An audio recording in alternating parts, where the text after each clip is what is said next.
प्यारे बच्चों, इस वीडियो में आपको हम केमिस्ट्री के 8 से 10 वीवीआई 2 नंबर यह क्वेश्चन हम तो लोग के बताइए जौन की समझिए कि आप लोग को समझना तो है, लेकिन आप लोग को याद नहीं करना पड़ेगा। समझ गए ना? यानी आप लोग बस वीडियो को देखेंगे, आप लोगों को याद हो जाएगा। समझ गए ना? यानी बस तो लोग के क्या करेगा, तो लोग बस इतना काम बाना कि बस तो लोग के वीडियो चुपचाप देखे के बाद ओकरा बाद सारा क्वेश्चन के आंसर तो लोग हम दिमाग में सेट कर देम।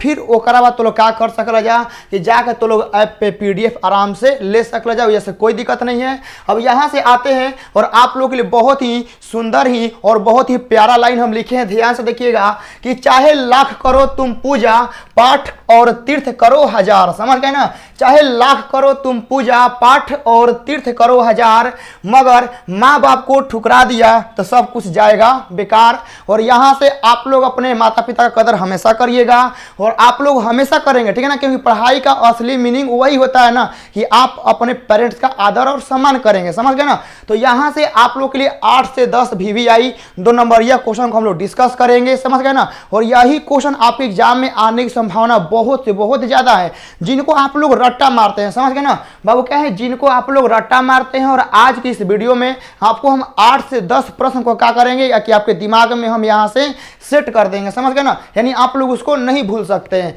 चलिए तब यहाँ से हम लोग अपने क्वेश्चन को स्टार्ट करते हैं।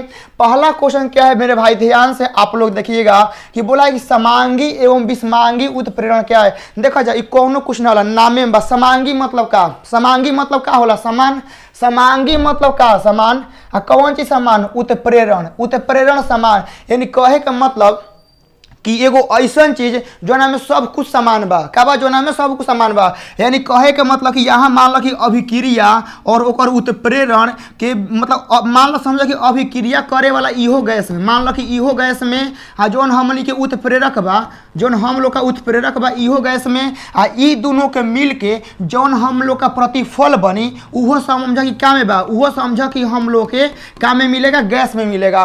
तो यही तो होता है। यानी आप लोग का अभिक्रिया भी गैस में, उत्प्रेरक भी गैस में, ई दोनों के मिल के बनने वाला प्रतिफल भी गैस में, यानी सब एक के माध्यम में, कहे सब एक के माध्यम में है ना, तो वह कहलाएगा समांगी। समांगी तो लोग को बुझा गई ना? समांगी उत्प्रेरक क्या होता है कि मतलब किसी अभिक्रिया में, ठीक है ना, किसी अभिक्रिया में भाग लेने वाला ऐसा उत्प्रेरक जिससे प्राप्त होने वाला प्रतिफल और अभिक्रिया और उत्प्रेरण सब एक के माध्यम में है, तो उस उत्प्रेरण को क्या कहते हैं, समांगी उत्प्रेरण कहते हैं। यानी आप लोग का इहो गैस में, इहो गैस में, इहो गैस में, तो जौन ई उत्प्रेरण बहुए एकरा क्या कहल जाई, एकरा कहल जाई समांगी उत्प्रेरण। बुझा गइल? अब जस्ट एकरे उल्टा का बा विषमांगी, का बा जस्ट एकरे उल्टा बा विषमांगी। और विषमांगी मतलब का कि अलग अलग, विषमांगी मतलब का अलग अलग। यानी समझो कि है मतलब ये जो है ना रिएक्शन करने वाला ये गैस में है। अब ये समझो जो हम लोग का उत्प्रेरक है गैस में नहीं है,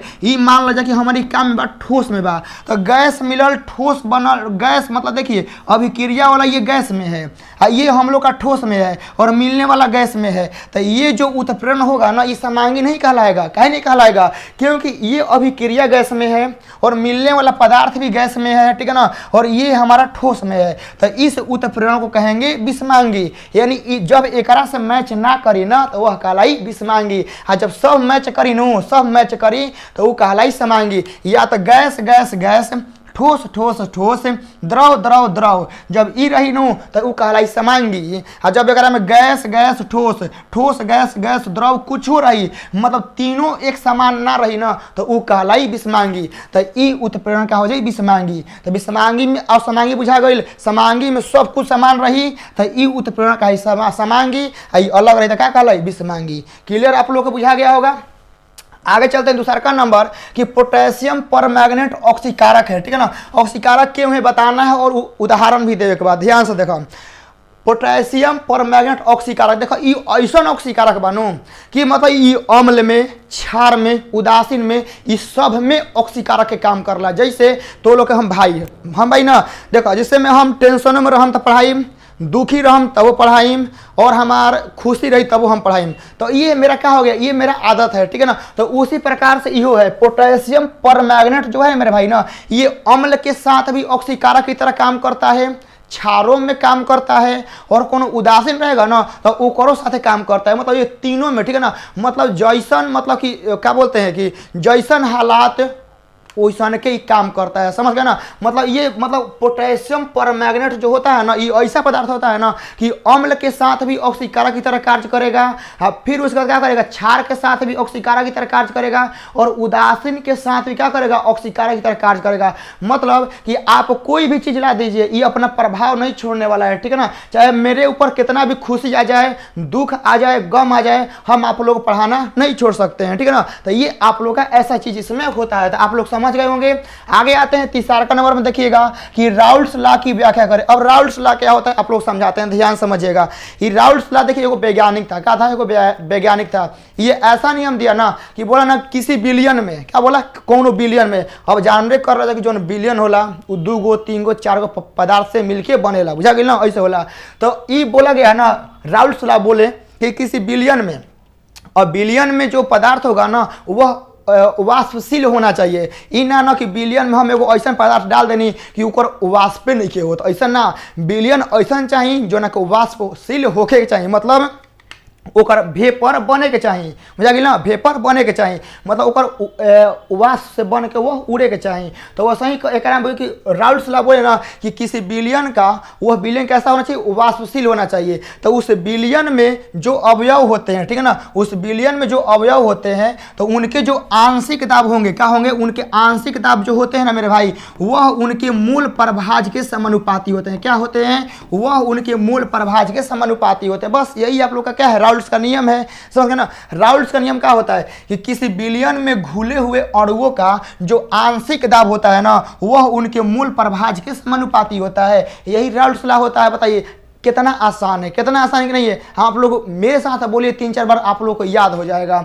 ये हो गया। आगे चलते हैं मेरे भाई, चौथा नंबर देखिएगा कि विद्युत विच्छेदन द्वारा धातुओं का शुद्धिकरण कैसे करते हैं। अब आप लोग रट्टा मारते हैं, ठीक है ना, रट्टा मारते हैं, आप लोग को बताते हैं कैसे। रट्टा नहीं मारना है, ध्यान से देखिएगा। हाई एगो मान लीजिए बड़का चक्का नाद है, का है, ई मान लीजिए बड़का चक्का का बुए नाद, ई बड़का चक्का का बुए नाद बा। ई नाद में हम क्या कहनी कि इतहन मोटहन, ठीक है ना, मतलब इतना मोटहन लोहा के छड़ लेनी, का लेनी, लोहा का छड़, एकरा के बोलते हैं एनोड। क्या बोलते हैं मेरे भाई, एकरा के बोल देंगे एनोड। ई मोटा लोहा का छड़ है जो ना में जंग उंग लागल बा, जो ना में मतलब क्या बोलते हैं अशुद्धि उशुद्धि से का है भरा हुआ है, ठीक है ना। तो ये मोटा लोहा का छड़ है जो मतलब अशुद्ध लोहा है, अशुद्ध लोहा है, शुद्ध नहीं है, अशुद्ध है। और यहाँ क्या करेंगे ना कि एगो पतला सा क्या करेंगे ना कि पतला सा खाली छड़ क्या करेंगे ना कि ला के रख देंगे, और इसका नाम रहेगा कैथोड। समझ गए ना, क्या करेंगे, इसका नाम रहेगा कैथोड। एकरा में कुछ धातु के लवण, ठीक है ना, लवण का मतलब घोल, घोल क्या करेंगे ना कि एकरा में हम लोग भर देंगे, ऐसे हम लोग एकरा में भर देंगे। ऐसे भरने के बाद क्या करेंगे ना कि धातु के लवण में हम लोग जब करंट प्रवाहित करेंगे ना, जब करंट प्रवाहित करेंगे तो ये जो अशुद्ध लोहा है ना, जो अशुद्ध लोहा है, एकरा में से क्या होगा ना कि लोहा मतलब गलेगा, क्या होगा, लोहा गलेगा, मतलब शुद्ध लोहा जो गलेगा, पिघलेगा, और पिघल के ई कैथोड पे क्या होगा ना कि मतलब एकरा में से झरेगा, क्या होगा, एकरा में से झरेगा, मतलब गलेगा, और गल के जाके एकरा पे क्या होगा, जमेगा, क्या होगा, एकरा पे जमेगा। तो ये पतला होगा, तो ये क्या होगा, ये मोटा होगा, होगा कि नहीं होगा। जब ये गलेगा, जब इसका क्षरण होगा तो ये गलेगा, और ये गलेगा ना तो सब कहाँ जाएगा, एकरा पे जाएगा। एकरा मान लीजिए जौन अशुद्धि है वह कहाँ, वह नीचे जम जाएगा, क्या होगा, वह नीचे जमेगा अशुद्धि। और जौन हम लोग का, ठीक है ना, यहाँ पे जौन हम लोग का शुद्ध लोहा होगा, जौन इसमें से क्षरण होगा, जो गलेगा ना, जो शुद्ध लोहा होगा, वह इस कैथोड पर क्या होगा, जमेगा। समझ गए ना, वह इस कैथोड पर क्या होगा, जम जाएगा ऐसे पूरा, ठीक है ना, पूरा जम जाएगा। तो यही हम लोग का क्या होता है, हम लोग का विद्युत विच्छेदन के द्वारा धातुओं का शुद्धिकरण ऐसे हम लोग करते हैं। तो ये अंत में, ठीक है ना, अंत में ये पतला हो जाएगा, ये मोटा हो जाएगा, और कैथोड पर, ठीक है ना, कैथोड पर शुद्ध धातु प्राप्त होता है। जैसे आप लोग सभी लोग गांव के स्टूडेंट है, ठीक है ना, सभी स्टूडेंट क्या है, गांव के हैं। तो आप लोग खरिहान में से एक बोरा धान उठा के लाए, ठीक है ना, धान उठा के लाए, ओकरा में भूसी खखरीट सब रहता है। तो उसको क्या करते हैं आप लोग, उसको आप लोग पंखी चालू करते हैं और उसका ओसवन करते हैं। तो जो पूरा एकदम प्योर धान होता है वह एक जगह रह जाता है, खखरी दूर हो जाता है, भूसी और ही दूर जाता है ना। तो वो सही एकरा में होता है। हई समझिए कि एक बोरा धान है जो ना भूसी पुआर खखरी सब है, ठीक है ना। यहाँ से हम लोग क्या करेंगे, जब करंट प्रवाहित करें करेंगे ना तो मतलब पंखी जब चलाएंगे ना तो यहाँ से जो प्योर धान होगा एक में से निकल के यहाँ आ जाएगा, जो भूसी होगा जो खखरी होगा नीचे जम जाएगा, ठीक है ना, खखरी जो होगा वो नीचे जम जाएगा और यही पूरा क्या कहलाता है धातु का शुद्धिकरण। ऐसे ही हम लोग का होता है, समझ गए ना, ये आप लोग पूरा समझ गए होंगे। आगे चलते हैं 5वां नंबर में आप लोग देखेंगे, बोला गया है ना 5वां नंबर में आप लोग देखेंगे बोला है गया ना कि 1 डिग्री 2 डिग्री और 3 डिग्री एल्कोहल का लुकास परीक्षण से कैसे अलग करते हैं। अब देखिए कैसे अलग करेंगे। अब जैसे कहने का मतलब है ना कि आपके पास एगो मोटरसाइकिल है, ठीक है ना, उसमें 1 गियर 2 गियर 3 गियर लगता है, तो आप घरे तीनों गियर में कैसे जल्दी पहुंचेंगे। तो कहेगा सर हम 3 गियर में डाल के चलाएंगे तो जल्दी पहुंचेंगे, 2 डिग्री में डाल के चलाएंगे तो थोड़ी सी देर से पहुंचेंगे, और जब 1 डिग्री में मतलब 1 गियर में लगा के जाएंगे ना तो कहीं से और ही देर पहुंचेंगे, शाम हो जाएगा। तो उसी प्रकार से एकरों में होता है, समझ गए ना, कि लुकास परीक्षण में क्या करता है ना कि जब हम लोग एल्कोहल को, ठीक है ना, जब 1 डिग्री 2 डिग्री 3 डिग्री से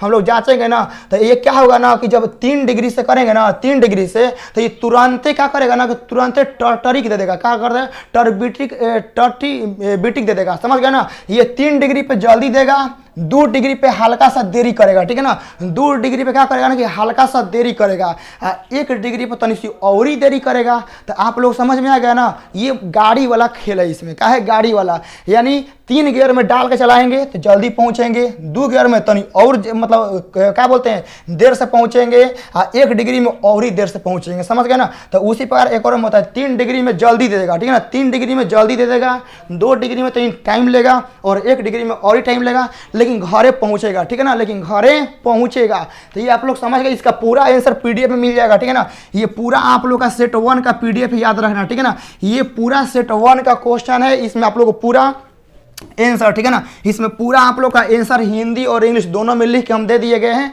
बस इसको अपने भाषा में समझा रहे हैं, समझ गए ना, ताकि आप लोग को याद करने में कोई परेशानी ना हो, समझ गए ना, इसीलिए इसको आप लोग को अपने सिंपल भाषा में समझा रहे हैं। बाकी वहाँ पर सब बढ़िया से आप लोग को लिख दिया गया है। आगे चलते हैं, ये देखिएगा 6वां नंबर में बोला है निम्नलिखित में से अंतर बताइए एसिटाल्डिहाइड और कीटोन में बताना है अंतर। अब कीटोन देखिए, कीटोन क्या है ना कि कीटोन कौनों के साथ अभिक्रिया करबे नहीं करता है, समझ गए ना।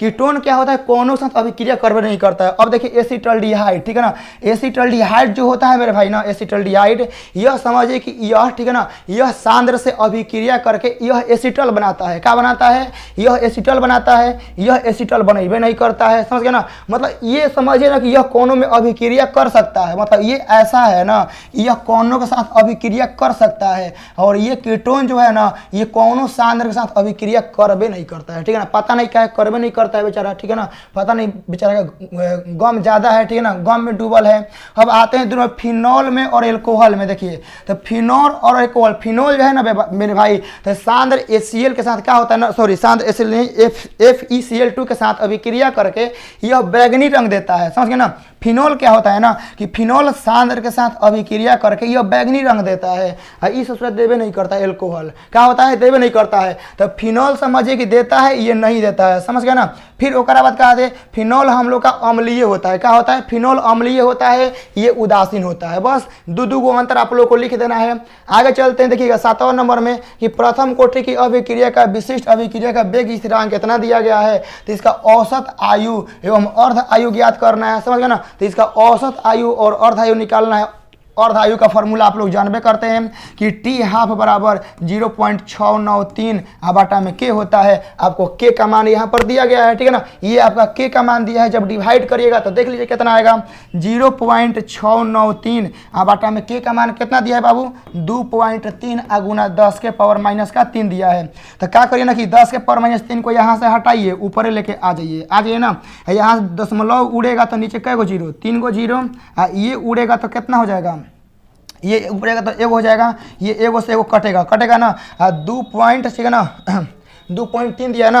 हाँ देखिए 2.3 से कितना बार में कटेगा, ये कटेगा 3 बार में, ठीक है ना। यहाँ एगो और ही देना चाहिए था, ठीक है ना, 2.3 एक यहाँ पर होता, ठीक है ना, एगो और ही होता। तो यहाँ चलिए यहाँ से करेंगे तो एगो और जीरो, 2 से 2 कटेगा ना, एगो जीरो यहाँ पर बचेगा। अब देखिएगा 2.3 एक से 3 बार में जाएगा, ठीक है ना, 3 बार में ये कटेगा, ठीक है, 3 बार में कटेगा, और यहाँ से 1 जीरो से ई कटेगा, तो लगभग 300 आएगा। क्या आएगा, 300 आप लोग का यहाँ से आएगा इसका आंसर। तो ऐसे ही आप लोग बनाएंगे, समझ गए ना, ऐसे ही आप लोग बनाएंगे। आगे चलते हैं। अब देखिए 8वां नंबर में कि लौह चुंबकीय पदार्थ के चुंबकीय गुणों से आप क्या समझते हैं। चुंबकीय गुण से बताना है कि यहाँ पर आप लोग का क्या मतलब यहाँ से होता है, आप लोग को समझना है।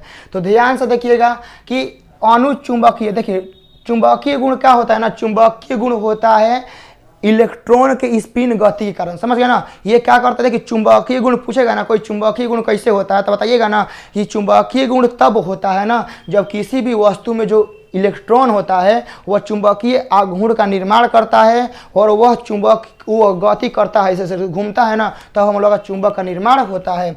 अब यहाँ देखिएगा अनुचुंबकीय क्या होता है। अनुचुंबकीय कहने का मतलब है ना कि जब आप चुंबकीय क्षेत्र में मतलब कोनो पदार्थ के ले जाइएगा और वह एकदम धीरे धीरे खींचेगा, धीरे धीरे धीरे धीरे धीरे खींचेगा करेगा, समझ गया ना। क्या करेगा, उसको धीरे धीरे खींचेगा ना तो वह होता है अनुचुंबकीय। मतलब समझिए, कहने का मतलब कि देखिए कैसे आप लोग का कोई दोस्त होता है तो किसी दोस्त से उतना लगाव नहीं होता तो मिलता है तो हाँ हेलो हाय ठीक है बस। कोई आपका बहुत करीबी होता है, बहुत करीबी, जिसको आप लोग मतलब बहुत चाहते हैं, वह मिलता है तो आप लोग तुरंत हाली से उसको गले लगाते हैं, ठीक है ना। तो वह दो होता है, एगो होता है काम चलाऊँ, एगो होता है बहुत जिगरी दोस्त। तो उसी प्रकार से एक में होता है अनुचुंबकीय, मतलब इसका चुंबकीय क्षेत्र से खास उतना दोस्ती नहीं है। यह देखेगा ना तो कहेगा ठीक है आ जाओ तनी तनी, ठीक है, तनी तनी क्या करेगा, तनी तनी खींचेगा, समझ गया ना, तनी तनी खींचेगा। अब फेरो चुंबकीय में क्या होता है ना कि फेरो चुंबकीय में भी तनी तनी खींचता है, समझ गया ना। लेकिन इसमें क्या होता है ना कि जो अयुग्मित इलेक्ट्रॉन होते हैं वह असमान होते हैं, मतलब एगो ऊपर होगा ना तो एगो नीचे होगा। फिर समझिए कि 3-4 गो ऊपर है, 3-4 गो क्या होगा, 3-4 गो ऊपर हो जाएगा, फिर 2 गो नीचे होगा, समझ गया ना। तो ये असमान होता है। देखिए एगो ऊपर तो एगो नीचे, फिर 4 गो ऊपर हो गया तो 2 गो नीचे हो गया। तो इसमें जो होते हैं ना अयुग्मित इलेक्ट्रॉन वह असमान होते हैं, समझ ना, क्या होते हैं, वह असमान होते हैं। अब प्रतिलोह चुंबकीय होता है मेरे भाई ना, प्रतिलोह चुंबकीय में समान होता है, इसका होता है वो सब समान होगा, एगो ऊपर तो एगो नीचे, एगो ऊपर तो एगो नीचे, ऐसे करा में होता है। अब प्रति चुंबकीय क्या करेगा ना कि मतलब देखिए यह क्या करता है, यह अनुचुंबकीय को धीरे धीरे खींचता है अपनी ओर ना, इसको मतलब समझिए कि दूर दूर कहता है ना जाओ, तुमको नहीं लेंगे, तुम मेरे पास मत आओ, ठीक है ना, तुम मेरे पास मत आओ, तुम मेरे क्षेत्र से दूर जाओ, तुम मेरे क्षेत्र से क्या करो, तुम मेरे क्षेत्र से बाहर निकलो। तो ये क्या करता है कि प्रति चुंबकीय क्षेत्र क्या करता है कि इसको अपने चुंबकीय क्षेत्र से बाहर भेजता है। मतलब दुश्मनी है लेकिन उतना खतरनाक दुश्मनी नहीं है कि देखिए कि ठोक देगा, ऐसा दुश्मनी नहीं होता है। ये क्या करेगा ना, ये क्या होगा, ये प्रतिचुंबकीय को क्या करता है कि हाँ ठीक है, कहता है कि हाँ जाओ दूर जाओ, तुम मेरे क्षेत्र से दूर निकलो। मतलब इसमें रिपल्सन होता है, क्या होता है, इसमें रिपल्सन होता है। तो ये आपके कुछ कहानी थे 8 नंबर, ठीक है ना। तो 8 को आप लोग को हम 2 नंबरिया समझा दिए हैं, ठीक है ना। तो यहाँ से आप लोग सब कुछ समझ में आ गया होगा मेरे भाई। बस यही कुछ समय है करने का, जोश जुनून बरकरार रखिएगा और एग्जाम में आप लोग ही सही करेंगे। बस आप लोग सही से याद रहेंगे। ये सारे सेट 1 के थे, ठीक है ना। ये सारे क्या थे मेरे भाई, ये सारे सेट 1 के 2 मार्क्स के क्वेश्चन थे, जिसमें आप लोगों को ब्रह्मास्त्र पीडीएफ दिए हैं, ठीक है ना। जिसमें आप लोग को ब्रह्मास्त्र पीडीएफ दिए ना बाबू, ब्रह्मास्त्र पीडीएफ जो आप लोग को दिए हैं वो करा में क्या है, सेट 1 का ये सारे क्वेश्चन थे। उम्मीद है कि आपको समझ में आ गए होंगे, सारे चीज समझ गए ना। तो आप लोग जल्दी से जाके पीडीएफ ले लेंगे प्ले स्टोर पर, ठीक है ना। जल्दी से क्या करेंगे मेरे भाई, आप लोग जाके प्ले स्टोर पे स्टडी विथ डेडिकेशन SWD के नाम से ऐप है, ये आप लोग का कॉन्टैक्ट नंबर है, यहाँ से आप लोग कॉन्टैक्ट करके आराम से आप लोग पीडीएफ ले सकते हैं, बहुत कम समय पर, ठीक है ना। अब आप लोग सोचेंगे सर पैसा क्या है, कितना है, देखिए यह मात्र 49 रुपये में, ठीक है ना, बहुत ही कम रुपये में आप लोग को वहाँ मिल जाएगा, ठीक है ना। बहुत कम फी रखें ताकि जानते हैं बहुत ऐसे बच्चे हैं जो को पैसा नहीं दे सकते हैं, चाहे कुछ पर्सनल प्रॉब्लम है, मनी का उतना घर से सपोर्ट नहीं है, तो इसीलिए 49 पर रखा गया है कि आप लोग बहुत कम पैसा में आप लोग पढ़ के अच्छा नंबर ला दीजिए। बस यही आप लोग के लिए उम्मीद है कि बस आप लोग अपने पेरेंट्स का सपना पूरा करिए और आप लोग खूब आगे बढ़िए। इसी उम्मीद के साथ आप लोगों से जुड़े हैं। चलिए हम लोग मिलते हैं दूसरे क्लास में, तब तक आप लोग बहुत बढ़िया से मन लगा कर पढ़िएगा और ये लाइन पर जरूर अमल करिएगा मेरे भाई, ठीक है ना, जरूर अमल करिएगा, क्योंकि इन्हीं के चरणों में सारा स्वर्ग होता है। चलिए मिलते हैं हम लोग दूसरे वीडियो में। जय हिंद।